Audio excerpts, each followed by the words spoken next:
La mystérieuse disparition des rennes du Père Noël de Mathieu Redelsperger et Joël Garriot.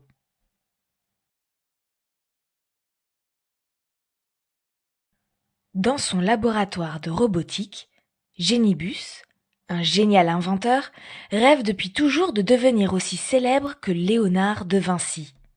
À force de recherche, il décide de créer un super traîneau pour le Père Noël, intégrant toutes les dernières technologies de pointe.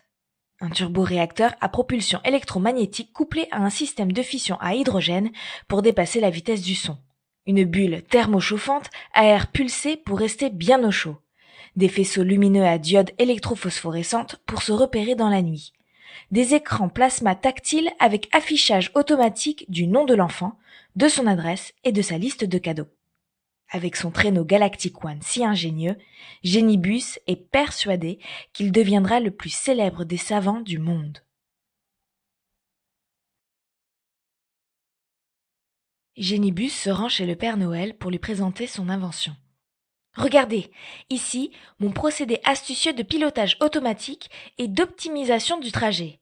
Là, le bras bionique sélectionne les jouets désirés et les place dans votre hôte. La bulle de verre se détache automatiquement et vous positionne au-dessus de la cheminée.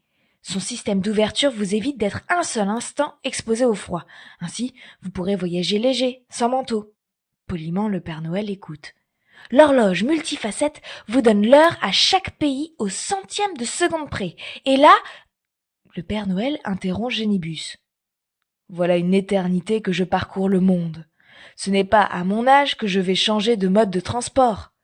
Si j'achète votre traîneau, que vont devenir mes rennes?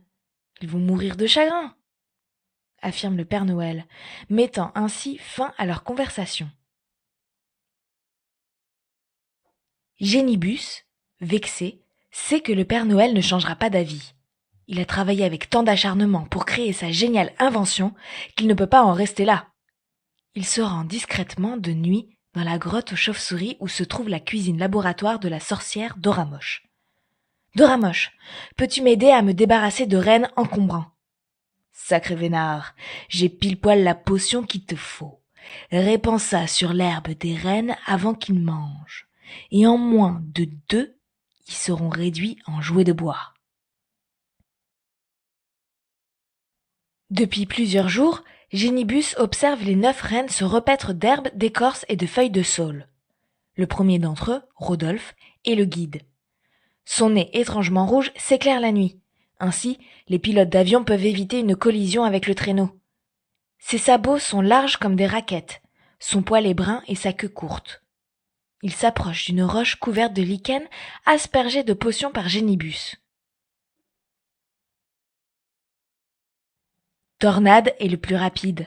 Il porte au garrot un chronomètre pour mesurer son temps de course à l'entraînement. Il est accompagné de la gracieuse danseuse. Elle porte à l'encolure un splendide foulard de danse orientale, un cadeau du Père Noël. À quelques sabots de là se trouve le puissant Furieux, avec son impressionnante musculature et ses bois majestueux. Il marche avec assurance aux côtés de la jolie Fringante, qui ne cache pas ses sentiments pour lui.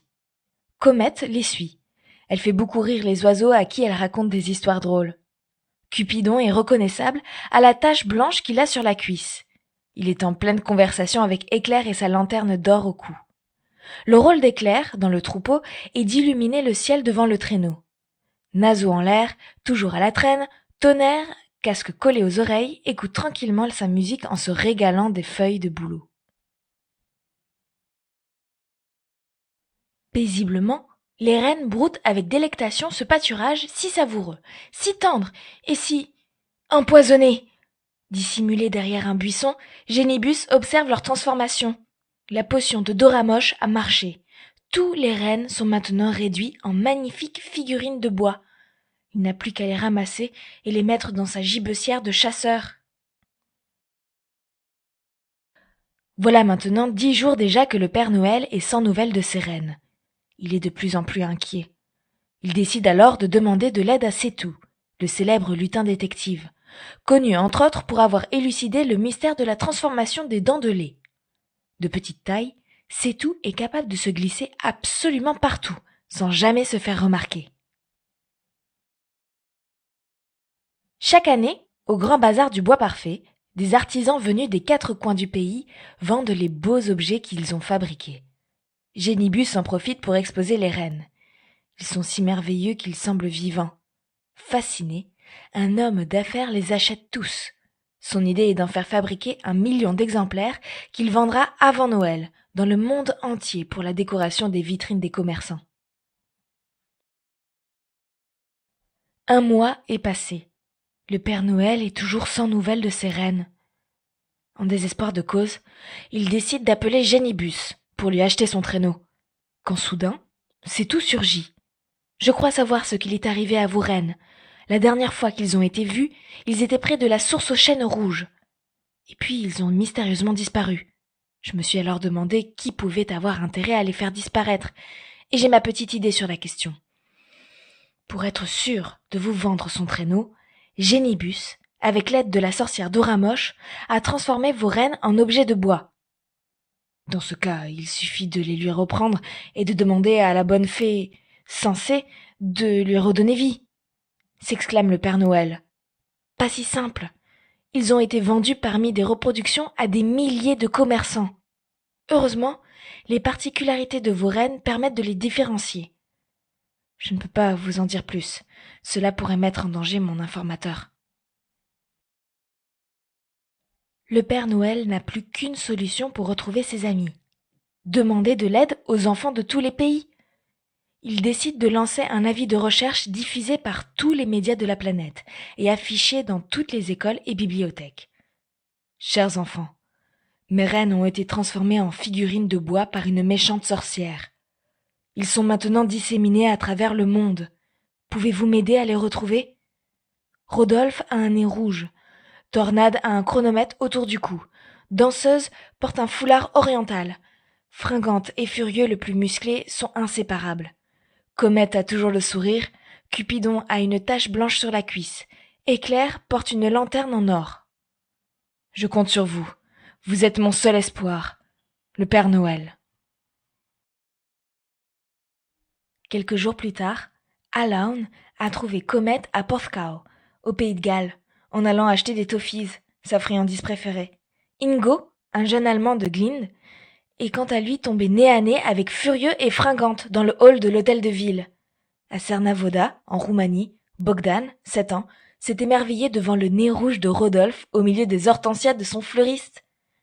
Mariska, une jolie Hongroise de Kaposvar, a été stupéfaite de voir Cupidon couvert de colliers multicolores chez un bijoutier. Dans un souk de Kati, au Mali, Bouba a déniché Éclair dans un bric-à-brac de poterie.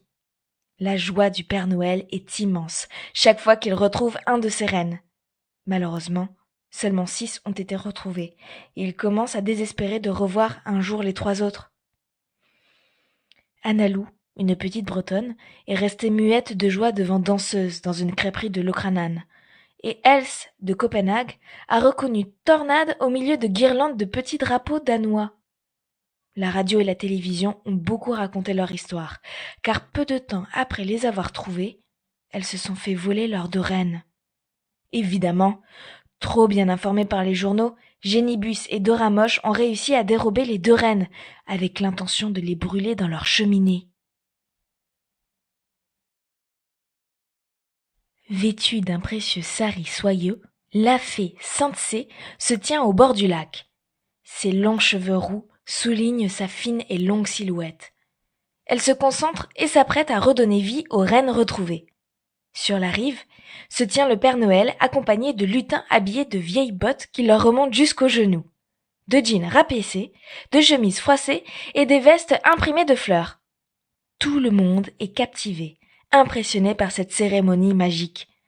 La fée, lentement, plonge les 6 petits rennes de bois dans le lac, puis elle tend ses bras vers la forêt pour capter la force de la nature et murmure d'une voix douce sa formule magique. Malabatou, Fiboubou Caribou.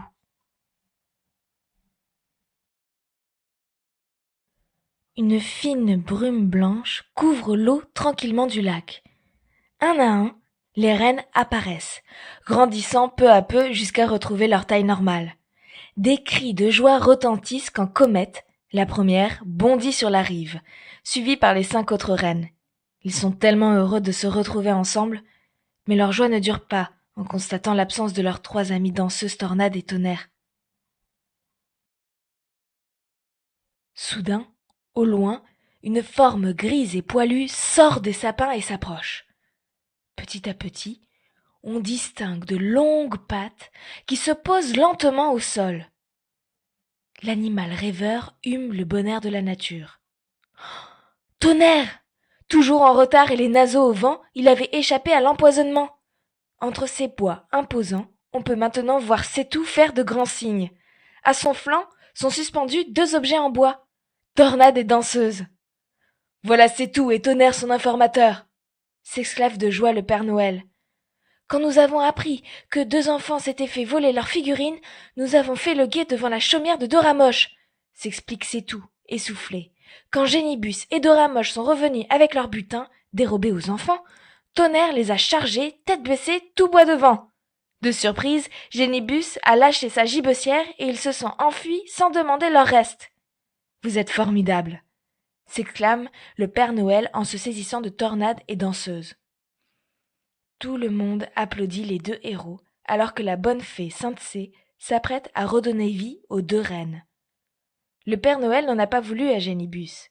Il lui a d'ailleurs proposé de devenir son inventeur conseiller spécial et lui a demandé de le suivre dans sa prochaine tournée avec son traîneau Galactic One, pour n'oublier aucun enfant. Dernière minute. Nous venons d'apprendre que Génibus a inventé un capteur de rêve d'enfant relié à une machine qui fabriquera des jouets, sur mesure. Du jamais vu. Encore une idée géniale.